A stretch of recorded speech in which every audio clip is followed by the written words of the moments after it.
Pawcurious Test Kitchen, where we're doing our infamous yearly cooking segment. Today we're featuring an Iron Chef-like cooking challenge with World's Best Cat Litter.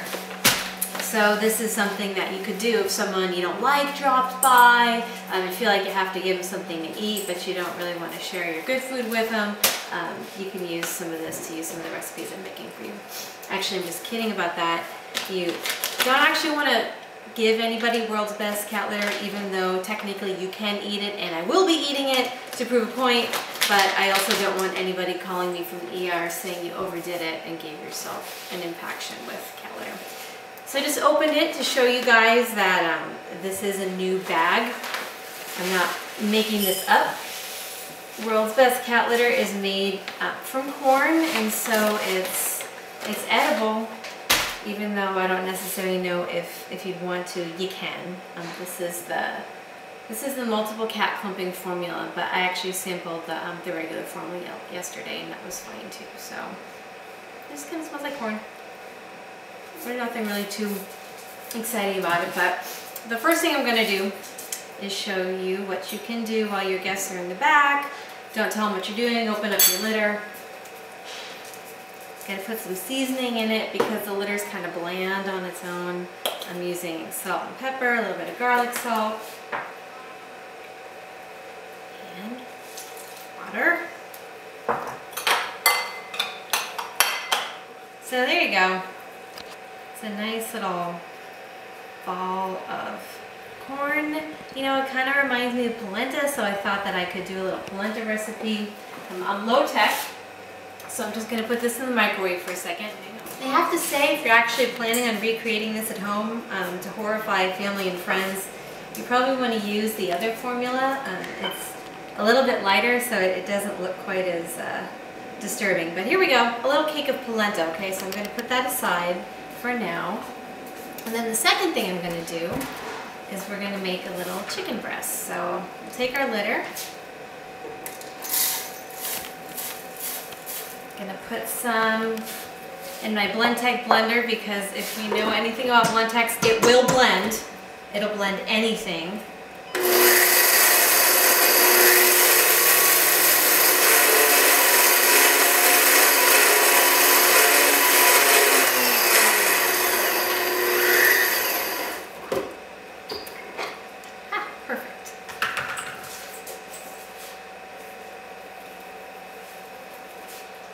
Alright, so now we have some powder.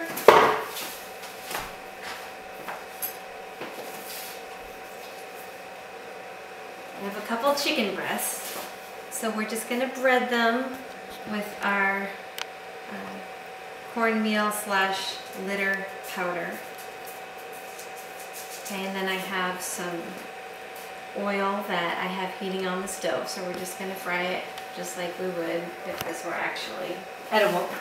So while that's cooking, you may be asking yourself why making anything with cat litter, why anybody in their right mind would do it. Well, one, I'm not in my right mind, obviously, doing this in the first place, but really the main reason that I'm doing it is because this is part of my vlogathon. It's 24 hours that I'm spending. I'm posting every hour. I'm doing things like this to raise money for a little boy named Braden Ferguson. He's 4 years old and he has severe uncontrolled epilepsy. He is trying to get a service dog to help him and his family with that. And so that's really why I'm here, and I'm doing all this to get you guys to pay attention, to come see what I'm doing with the litter, and hopefully if you're impressed with the effort that we're putting into this, that you'll consider making a donation to Braden's cause. You can find all the information on www.pawcurious.com. So let me check on the chicken. Right back. Okay, so you wouldn't necessarily know if you didn't tell anybody that that's powdered cat litter, but it is. And it actually smells pretty good, which maybe because I didn't eat enough today, but that's okay.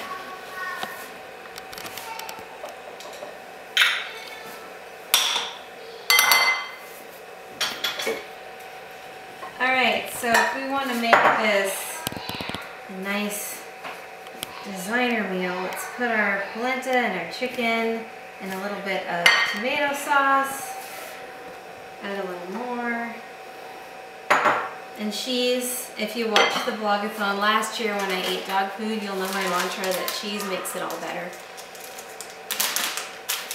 So this is, I don't know what I'm calling it, litter Parmesan maybe?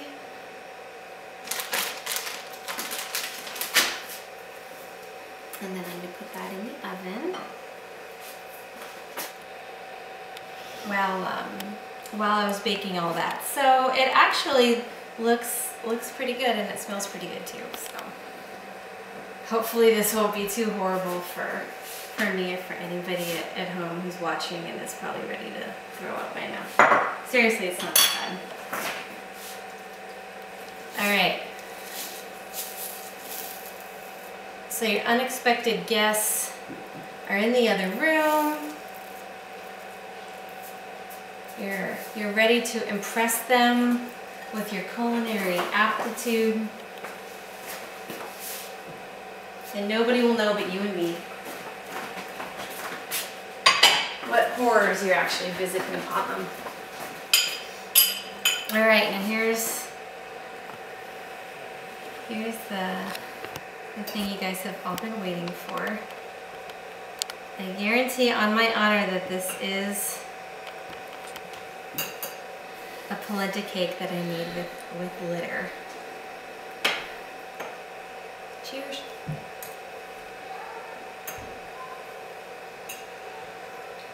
It's not bad. A little dry, but since this is actually made of something that's meant to be absorbent, that's probably a good thing. You want to try some? No? I bet Koa would eat it. Alright, and here's the chicken. Looks just like chicken, which it is. It just has cat litter on it.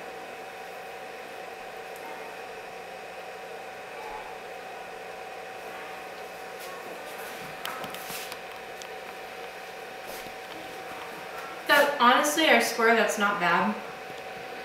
You wouldn't know if I didn't tell you that that had cat litter on it. See, that one has a double whammy of being fried and having cheese on it. So that just goes to show you that you can fry pretty much anything and have it be edible. So your guests will be impressed. They'll think that you are a culinary genius, that you whipped that together. The last thing you need to do is wow them with a gourmet dessert. So I was going to demonstrate to you how I did it, but unfortunately I have a 4-year-old at home and he ate all of my spare ingredients. So I'm just going to have to show you the finished product, which is really simple. A banana that's taken half. You can melt some chocolate chips or carob chips in the microwave or over a double boiler, dip it in that, and then roll it in your litter. You can also use this if you forget to get walnuts at the store. Put it on a piece of wax paper in your freezer, and voila! These are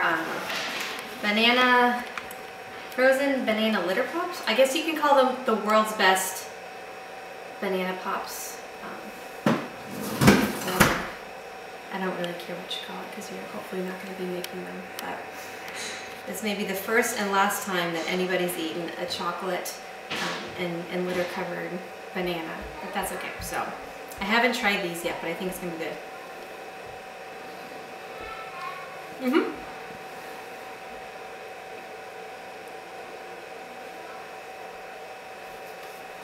That was excellent.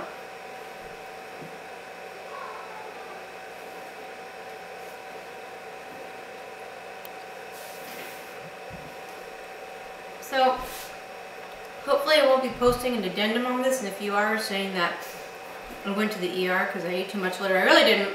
I only had a couple spoonfuls, but it just goes to show you that this is something, you know, I ate it. I haven't suffered any ill effects so far. If your cat happens to ingest some of it because they're grooming themselves after they use the litter box, it's just corn. It's really not going to cause them a problem either. If you have a dog like mine who likes to go and sample a little kitty roca in the litter box, again, you're really minimizing the chances of them ingesting anything that's potentially harmful.